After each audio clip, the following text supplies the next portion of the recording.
Find कर ली इस question number 4 का जो पार्ट नंबर 2 था x square minus 4 square root. Now we will find range of the given question.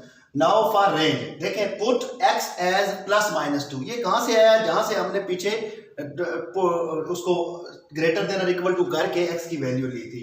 In g of x, यानी x को अपने रिप्लेस करना है प्लस माइनस 2 में, तो x की जगह आपने प्लस माइनस 2 रखें तो 2 का स्क्वायर 4 कैंसिल होके 0, यानी 0 आपका g या फंक्शन आपका जो है वो 0 आ गया। आगे मैंने स्टेटमेंट लिखी हुई है एंड g ऑफ x, यानी जो गिवन फंक्शन है, is positive for all other values of x। सो इसकी रेंज चूंकि 0 आ गया तो इसकी रेंज बनेगी 0 टू इन्फिनिटी। सो ये थी आपके क्वेश्चन नंबर 4 की रेंज और डोमेन मैंने पहले फाइंड किया है। अब हम चलते हैं क्वेश्चन नंबर 4 ही लेते हैं और इसमें एक और क्वेश्चन लेते हैं, जैसे मॉड्यूल का मतलब मॉड वाला क्वेश्चन। क्वेश्चन नंबर इसी का 4th पार्ट है, डिफरेंट है। g of x is equal to x minus 3 mod.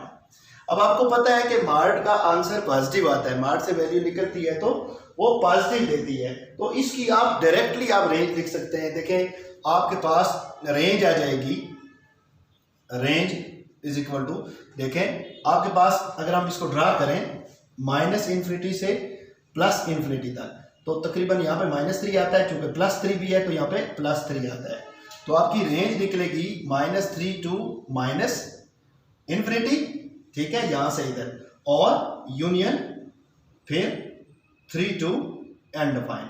ये आपकी इसकी रेंज निकल आती है क्वेश्चन नंबर 4 की, ठीक है, सॉरी डोमेन निकल आती है ये, सॉरी फॉर दैट, ये डोमेन हमने फाइंड की है। ये क्या फाइंड की है? Domain of the function. अब हम फाइंड करेंगे इसकी रेंज। सो रेंज फाइंड करने के लिए याद रखें, पहले मैंने आपको पीछे इससे पीछे सवाल में कहा कि for range we will put x as, देखें प्लस माइनस 3 नहीं रख सकते, इसमें पॉजिटिव 3 रखेंगे क्योंकि मॉड हमें पॉजिटिव वैल्यू देता है। अगर इसको इसमें पुट करें तो g ऑफ 3 आपके पास आ जाता है 3 माइनस 3 कैंसिल, आपके पास 0 आ जाता है। सो इसकी भी आपके पास रेंज बन जाती है, क्या? Range will be 0 to undefined. Range इसकी क्या आ जाएगी? 0 टू अनडिफाइंड। ये आपका था क्वेश्चन नंबर 4 का 4th पार्ट, ठीक है।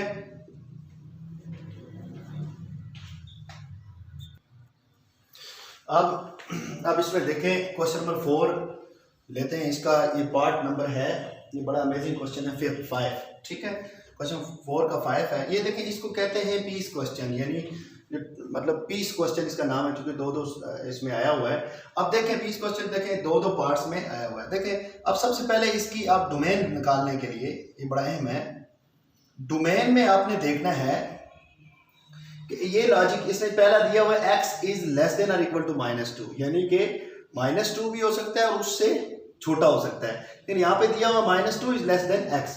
तो अगर हम इसकी डोमेन निकालें तो उसके लिए आप यहाँ पे चले जाएंगे। देखें इससे पहले जो फंक्शन है g ऑफ x लें या f ऑफ x लें, हम कहते हैं नीचे फंक्शन है 4 माइनस 3x, चूंकि यहाँ पे -2 इज लेस देन x है तो सबसे पहले ये हम लेंगे।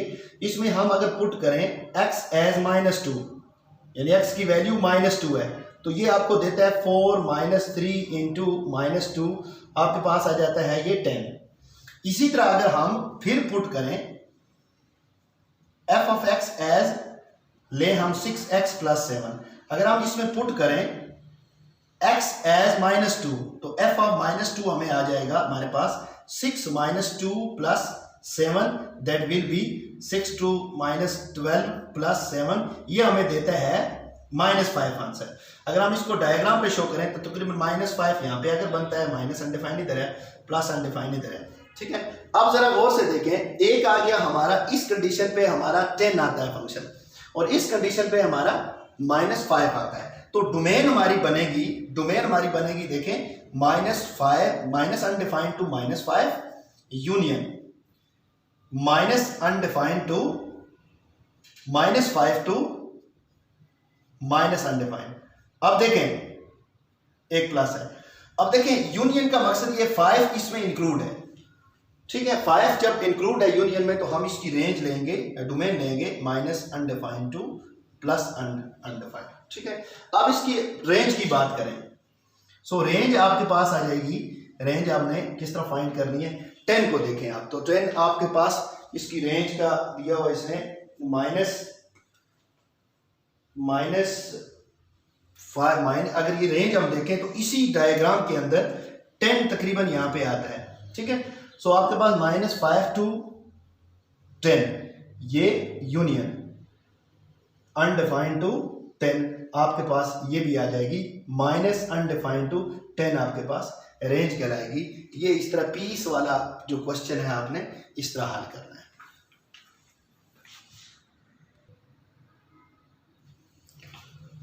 अच्छा, 1.1 हमारी ऑलमोस्ट कंप्लीट हो चुकी है। इसमें जो भी आपका कोई क्वेश्चन रेज होता है आप मुझसे पूछ सकते हैं। नेक्स्ट हम शुरू कर रहे हैं 1.1। कोई भी क्वेश्चन आपका रेज होता है आप मुझे ग्रुप में भी बता सकते हैं, आप मुझे यूट्यूब जो चैनल है हमारा वहाँ पे भी कमेंट्स कर सकते हैं। जो भी कंफ्यूजन आपको होती है आप शेयर करके मुझसे जो है ना वो मालूमात हासिल कर सकते हैं। कोई भी प्रॉब्लम आपको होती है, इससे आगे आपने खुद से ट्राई करना है, कोई भी सवाल नहीं होता, आई एम हियर, आप मुझसे पूछ सकते हैं। 1.2 है, याद रखें 1.2 बढ़िया एक्सरसाइज है। उसमें आपने सिर्फ ये याद रखना है, ये जो ब्रैकेट में नंबर है ये आपने जस्ट याद रखना है। 1.2 इसको हम फंक्शन कहते हैं, याद रखें। इसमें कहता है f of g of x। ये बड़ा अमेजिंग है कि f of g of x आपने फाइंड करना है। इसको पढ़ते हैं फॉर, मतलब f ऑफ, वो होता है f of g of x। So we will find f of g of x। सबसे पहले मैं एक छोटा सा क्वेश्चन ले लेता हूं। उसने दे दिया हुआ है f of x is equal to, f of x की वैल्यू दी हुई है 2x प्लस 1। आल्सो उसने दिया हुआ है हमें g ऑफ x की वैल्यू भी दे दी हुई है। क्या दी हुई है g ऑफ x की value? 3 over x minus 1, 3 over x minus 1। अब आपने अजीज तलबा आपने ये देखना है हमें उसने दिया हुआ क्या है। उसने हमें दिया हुआ है f of g of x। इसको हम लिखेंगे f as it is, f as it is bracket g of x। जब आप f g ऑफ x देखेंगे तो फिर आपने, क्योंकि o नहीं लिखना, o स्टैंड कहते हैं ब्रैकेट, मतलब o stand for g, f of g of x एक ही चीज होती है। अब f as it is, f को आपने बिल्कुल छेड़ना, f as it is आपने लिखना है। g ऑफ x आप ढूंढेंगे कहां पे है, क्या यहां पे है? नहीं है, यहां पे है तो वो वैल्यू हम यहां पे पुट कर देंगे x माइनस 1। अब अगर सपोज यहां पे f ऑफ x है, यहां पे g है, तो हम f ऑफ x की वैल्यू यहां पे पुट करेंगे। अब मैंने g ऑफ x की क्योंकि उसने g ऑफ x ब्रैकेट में दिया हुआ है।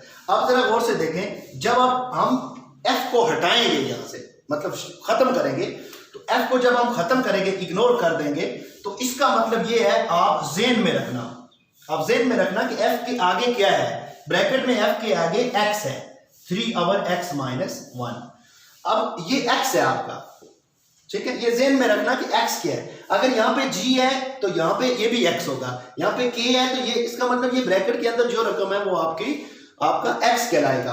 अब आप देखेंगे कि ये x हम g ऑफ x में पुट करेंगे या f ऑफ x में, वो आपका डिसाइड करेगा फंक्शन। यहाँ पे f है ना, हम f ऑफ x में पुट करेंगे। अगर यहाँ पे g है तो हम g ऑफ x में पुट करेंगे वो वैल्यू जो x की मैंने ली है। अब देखें यहाँ f ऑफ x में आएंगे, f को खत्म करें 2 into, अब जरा गौर से देखें ये x है और x मैंने पुट किया हुआ है 3 over x minus 1।